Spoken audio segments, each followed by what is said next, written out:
तो भैया ड्यूक 390 से NS 400Z का तो मैंने कंपैरिजन कर दिया था।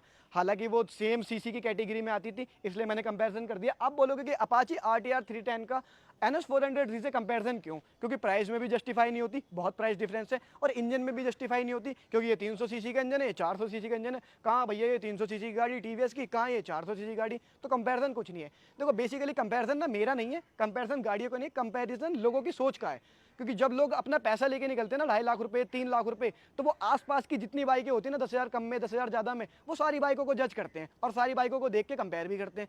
तो ये जो कंपेयर है अभी तक तो यूट्यूब पे मेरे ख्याल से डिटेल में किसी ने करा नहीं है, तो मैं सोचा कर देता हूँ। इन फ्यूचर अगर या कोई बाइक अपना कोई दोस्त यार लेना चाहता है तो उनको थोड़ा सा क्लियर आउट हो जाएगा कि किन लोगों के लिए गाड़ी बनी है और किन लोगों के लिए ये वाली गाड़ी बनी है। सबसे पहला जो कंपेरिजन आएगा ना, वो तो देखो प्राइस का ही आएगा, सब लोगों को पता है, क्योंकि इस गाड़ी के अंदर 3 वेरिएंट आते हैं। एक आता है बेस वेरिएंट, एक अपर बेस आता है और एक आता है टॉप मॉडल। आप टॉप मॉडल ना ही लो तो मैं सजेस्ट करूंगा बढ़िया है, और सबसे बेस वाला ना हो लो तो भी बहुत बढ़िया है, क्योंकि उसके अंदर कुछ भी फीचर नहीं आता। आप मिड वेरिएंट लो, आपको ऑटो ब्लीपर, क्विक शिफ्टर, काम के सारे फीचर इसमें मिलेंगे, जस्ट लाइक क्रूज कंट्रोल, वो सारी चीज़ें इसके अंदर मिलेंगी। इसके अंदर आपको बेसिक चीज़ें मिलेंगी और इसमें कोई वेरिएंट नहीं है। आपको सारी चीज़ें जो नॉर्मल वेरिएंट में वही सारी वेरिएंट इसमें मिलेंगी, तो कोई एक अलग से कोई वेरिएंट नहीं बनाएगा, एक ही वेरिएंट है, उसके अंदर सारी चीज़ें इंक्लूडेड है।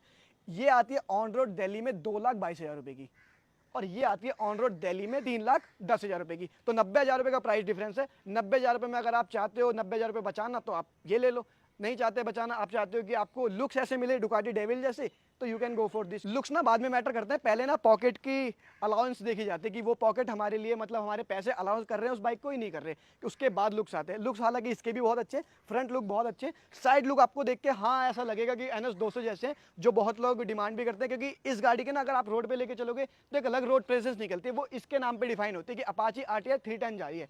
बट अगर आप इसको नई बाइक लेके शोरूम से जस्ट बाहर भी जाओगे ना, तो भी आपको कहीं ना कहीं ये सुनने को लिए मिल जाएगा, NS 200 का कोई नया मॉडल तो नहीं आ गया, या NS 200 का कोई नया कलर तो नहीं आ गया। तो वहां पे ऐसे लगता है कि यार मैं लेके तो सेगमेंट किलर बाइक चल रहा हूँ, गेम चेंजर मशीन चल रहा हूँ, बट ये NS 200 से क्यों कंपेयर कर रहे हैं?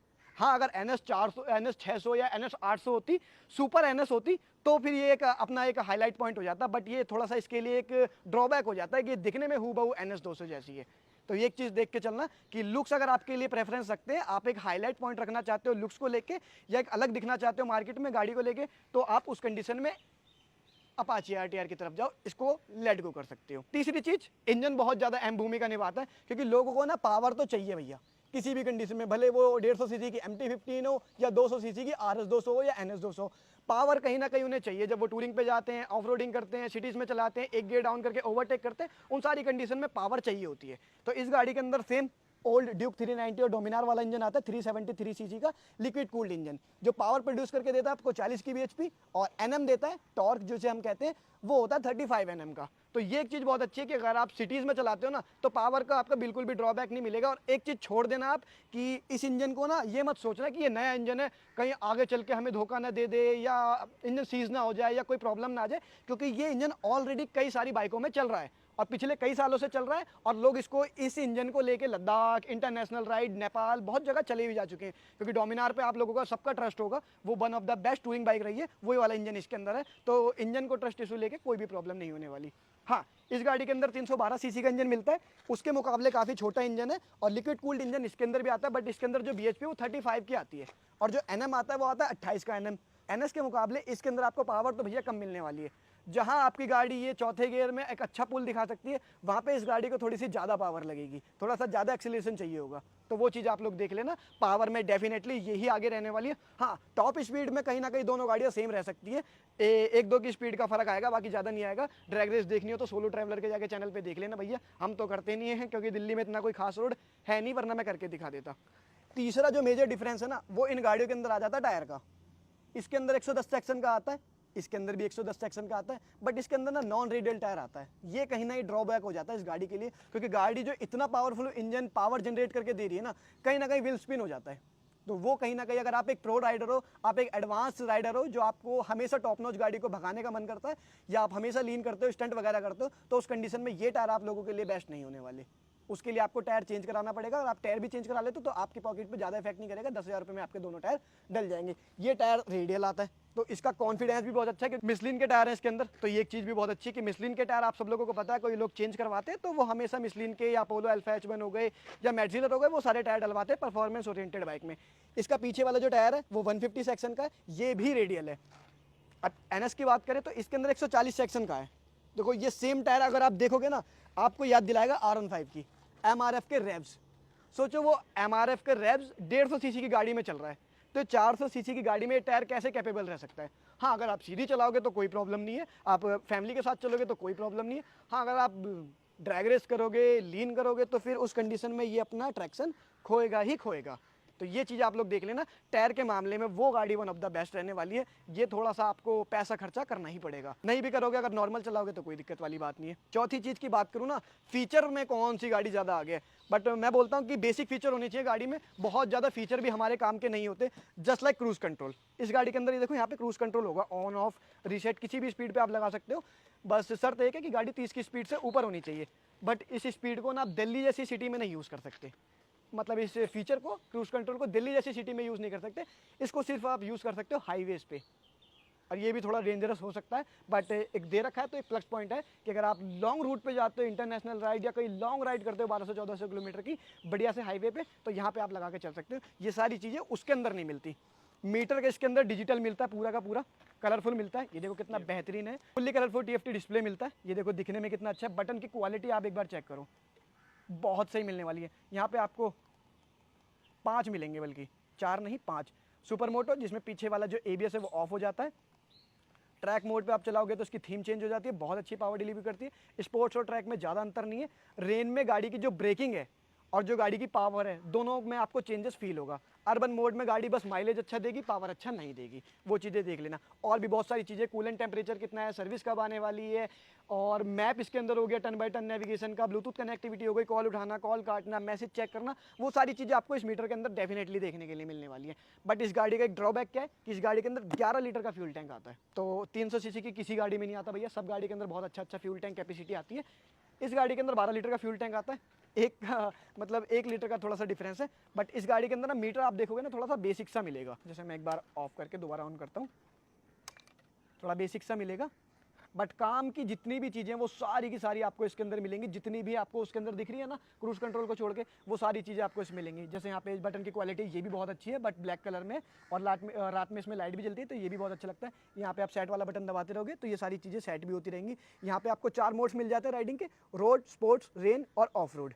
ऑफ रोड में मेरे ख्याल से इसका पीछे वाला ABS शायद ऑफ हो जाता है, जिसे हम सुपर मोटो मोड कह रहे हैं। उसके अंदर रेन मोड आता है इसके अंदर। इसके अंदर भी ब्रेकिंग मैंने अपनी लास्ट राइड रिव्यू में मैं आप लोगों को दिखाया था कि जब मैंने रेन मोड चलाया था ना, तो ब्रेकिंग में और पावर में बहुत अच्छा खासा डिफरेंस आया था। गाड़ी को हम खींच ज़्यादा रहे थे और गाड़ी चल धीरे रही थी। जैसे अगर आप, क्योंकि इसके अंदर राइड बाय वायर आता है, अगर आप गलती से हाई थ्रॉटल भी कर देते हो ना, तो गाड़ी उसी हिसाब से पावर डिलीवर करेगी जिस हिसाब से रोड पे पानी होगा।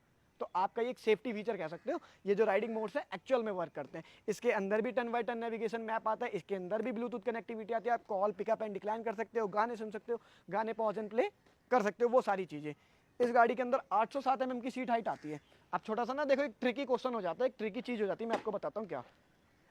मेरी हाइट है 5.5 फीट। मुझसे जो छोटे लोग हैं ना, 5'3" वाले, 5'2" वाले, उनका एक देखो दिक्कत क्या हो सकती है। देखो सीट हाइट उसके अंदर 810 mm की है, इसके अंदर 807 mm की है, और इस गाड़ी के अंदर ना 4 किलो वेट भी ज़्यादा है, 5 किलो 6 किलो सॉरी, ये 174 kg की है। तो आगे पीछे करने में ना कई बार आपको, जिनके पैर पूरे नहीं पहुंच पाते, उनको थोड़ी सी दिक्कत हो सकती है। मुझे भी होती है कई बार। अगर थोड़ा सा ऑफ रोडिंग वाला पैच आ जाता है तो आगे पीछे करने में थोड़ी सी ऐसा लगता है कि गाड़ी थोड़ी सी भारी है। तो अगर सीट हाइट थोड़ी सी कम होती तो वो मज़ा आ जाता। बाकी वैसे बेस्ट है, नॉर्मल इंडियन के हिसाब से बढ़िया है। इसमें आती है आपको 800 mm की सीट हाइट। ये देखो इसमें मेरे बढ़िया पैर आ रहे हैं। इसका 168 kg वेट है, बट हाँ ये थोड़ी सी मेरे को ये भी भारी लगती है। आगे पीछे करूँ तो ये इजीली हो जाती है, क्योंकि मेरी हाइट थोड़ी सी ठीक है, 5.5 है। मुझसे जो कम वाले लोग होंगे वो थोड़ा सा कह सकते हो, उनके लिए जो चैलेंजेस है वो थोड़े से बढ़ जाएंगे। बट हाँ डिफरेंसेस तो है, 6 किलो का अंतर वेट में है और 7 mm का फ़र्क सीट हाइट में है। वो चीज़ आप लोग देख लेना। आप कुछ प्रैक्टिकल चीज़ों के बारे में बात करते हैं जो स्पेसिफिकेशन में कभी नहीं आती, जो फीचर में कभी नहीं आती, जो कंपनी आपको कभी नहीं बताएगी, जस्ट लाइक वाइब्रेशन और हीटिंग इशू। दिल्ली जैसी गर्मी में या दिल्ली जैसे शहर में या जितने भी शहर में रेड लाइट्स ज़्यादा हैं या गाड़ियाँ ज़्यादा हैं, उन शहर में ये दोनों ही गाड़ियाँ हीटिंग इशू प्रोड्यूस करके देती हैं और अच्छा खासा हीटिंग इशू आता है। दोनों गाड़ियों का जो हीटिंग इशू वो अच्छा खासा पैर पे लगता है। एडजस्टेबल कब होगा? जब आप खाली रोड पे चलाओगे।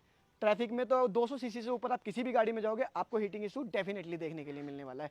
वाइब्रेशन इस गाड़ी के अंदर फार है, मतलब अच्छी खासी मिल जाती है आप लोगों को, और अच्छी खासी ज़्यादा मिल जाती है। इवन पिलियन को भी मिलती है, पीछे वाले फुटरेस्ट पे, आगे वाले फुटरेस्ट पे, हैंडल पे और यहाँ पे टैंक की साइड अच्छी खासी वाइब्रेशन है। कुछ लोगों को एडजस्टेबल लग भी सकती है, बट मुझे नहीं लगती, क्योंकि मैं पहले R15 चलाता था ना, बट अब ड्यूक 390 चलाता तो मुझे एडजस्टेबल लगती है, क्योंकि उस गाड़ी के अंदर भी अच्छी खासी वाइब्रेशन है। इस गाड़ी के अंदर वाइब्रेशन बिल्कुल भी नहीं है। वाइब्रेशन कब आप लोगों को मिलेगी? जब आप 5000 आरपीएम या 6000 आरपीएम क्रॉस करोगे ना, आप हाई आरपीएम पे हो, तो उस कंडीशन में इस गाड़ी के अंदर भी अच्छी खासी वाइब्रेशन है। बाकी अगर आप कंट्रोलिंग में चलाओगे, प्लस गियर में चलाओगे, तो आपको वाइब्रेशन नहीं लगेगी। हीटिंग इशू भाई मैंने भी चलाया था, राइड रिव्यू में भी मैंने बताया जब मैं कर रहा था ट्रैफिक के अंदर, तो इसके अंदर भी मेरे को हीटिंग इशू फेस करने के लिए मिला। और गाड़ी की जो हैंडलिंग है, दोनों गाड़ियों की बैटरी स्मूथ है। आप किसी भी कंडीशन में, आपको बस एक बार पीछे देखना है, ना गियर डाउन करने की जरूरत भी नहीं है। दोनों ही गाड़ियों में आप आराम से ओवरटेक करके या जिगजैग करके आप अपनी गाड़ी को लेके निकल सकते हो। सीट कंफर्ट बता देता हूँ फैमिली के लिए कैसे बढ़िया है, कैसे बढ़िया नहीं है। इस गाड़ी का जो आगे वाला सीट है वो बहुत अच्छा है, कोई प्रॉब्लम नहीं होती, राइडर बहुत अच्छे तरीके से चला लेता है, उसको कोई भी ऐसा चेंजेस कराने की जरूरत नहीं है। पर जो पीछे वाली सीट है ना, तो वो बहुत ज़्यादा बड़ी है और ना बहुत ज़्यादा कुशनिंग है उसके अंदर, ना बहुत ज़्यादा कंफर्टेबल है। फैमिली को लेके जाओगे तो फैमिली 2 गालियाँ देगी आपको, तो वो चीज़ देख लेना। NS का क्या है, NS की सीटें बहुत ज़्यादा चौड़ी हैं, ये देखो अच्छी खासी चौड़ी है। पिलियन और राइडर दोनों के लिए कंफर्टेबल है। आप फैमिली को लेके जाओगे तो भी कोई प्रॉब्लम नहीं है, आप अपने दोस्त को बैठा के लेके जाओगे तो भी कोई प्रॉब्लम नहीं है। इस पर मैं बैठा था अभी लास्ट 2 या 3 दिन पहले, भाई मैं हद से 1-1.5 घंटे बैठा था, और मेरे साथ पिलियन भी था, वो भी बैठा था, तो हम दोनों अनॉय हो गए थे, क्योंकि ये जो अलग से चीज़ निकली हुई है ना, ये छोटा सा लड्डू टीवीएस का, ये अलग से पता नहीं क्यों ही दे दी। इसको चाहे तो आप ब्रांडिंग कर सकते थे बस इसी सीट पे। ये थोड़ा सा ना लॉन्ग राइड पे या अच्छे खासे जब किलोमीटर तक आप बैठते हो तो ये अनॉय करता है भैया। बाकी दोनों गाड़ियों के अंदर ऑल एलईडी सेटअप है और कोई प्रॉब्लम नहीं है। टीवीएस का सर्विस रिस्पॉन्स आपको थोड़ा सा बुरा मिल सकता है देखने के लिए, और थोड़ी सी कॉस्टलियर साइड पड़ जाती है। कैसे? क्योंकि इस गाड़ी की जो फर्स्ट सर्विस हुई थी, आई थिंक 3000 रुपये के आसपास इसकी फर्स्ट सर्विस हुई थी, बट इसकी सर्विस सिर्फ और सिर्फ 1200 से 1300 रुपये के बीच में हुई थी, जबकि ये 400 सीसी की और 300 सीसी की। हाँ, सर्विस रिस्पॉन्स दोनों का ही थोड़ा सा ओके सा है, बहुत ज़्यादा अच्छा नहीं है, बहुत ज़्यादा अच्छे तरीके से ट्रीट नहीं करते हैं, क्योंकि इंडियन कंपनी है तो थोड़ा सा दिखावा करती है, क्योंकि गाड़ियाँ रोड पे ज़्यादा चलती है ना, तो भीड़ हमेशा लगी रहती है। तो ये कुछ कंपैरिजन है, बहुत ज़्यादा कंपैरिजन नहीं है इन गाड़ी के अंदर। जो भी कंपैरिजन थे मैंने आपको सारा बता दिया A to Z। पूरी गाड़ी के अंदर ऑल एलईडी सेटअप आता है, सारी चीज़ें बहुत अच्छी हैं। ब्रेकिंग रिस्पॉन्स इस गाड़ी का बहुत अच्छा है इसके मुकाबले। इसका भाई ओके सही है। अगर आप चलाओगे ना कभी टेस्ट राइड लेने जाना, तो आपको पता चलेगा कि यार वो वाला फील नहीं आ रहा, जो एकदम से पैनिक ब्रेकिंग करते समय इंस्टेंट गाड़ी रुकती है ना, वो थोड़ी सी उसमें नहीं रुक पाती, इसमें रुक जाती है। तो वो चीज़ें देख लेना, और बाकी मिलते हैं नेक्स्ट व्लॉग में। Till then bye bye. Video अच्छी लगी हो तो डू लाइक एंड सब्सक्राइब।